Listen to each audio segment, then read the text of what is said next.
New York City. On June 7, 1936, Charles Lucky Luciano, one of the most powerful and feared figures in organized crime, was convicted on 62 counts of compulsory prostitution following a dramatic and closely watched trial. The verdict marked a major victory in the government's war against the criminal underworld and struck a significant blow to the national vice networks that had flourished during Prohibition and beyond.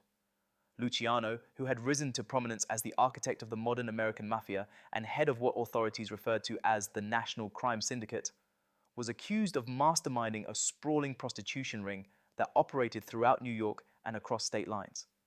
The case was spearheaded by Special Prosecutor Thomas E. Dewey, whose aggressive pursuit of the city's criminal elite made headlines across the nation. The trial featured shocking testimony from more than 60 witnesses, including former madams and prostitutes who described in detail how they had been forced into service under the threat of violence and intimidation. Dewey painted Luciano not merely as a distant figurehead, but as the operational leader who profited from and directed the trafficking of women for profit. The jury deliberated for less than 24 hours before returning a guilty verdict on all 62 counts. Luciano showed little emotion as the decision was read, but his defense team immediately announced plans to appeal. Within weeks, he would be sentenced to a term of 30 to 50 years in state prison. The conviction of Lucky Luciano sent shockwaves through the criminal world and elevated Thomas Dewey to national prominence. Though Luciano's empire would continue to operate in his absence, the trial marked the beginning of the federal government's more coordinated efforts to dismantle organized crime in America.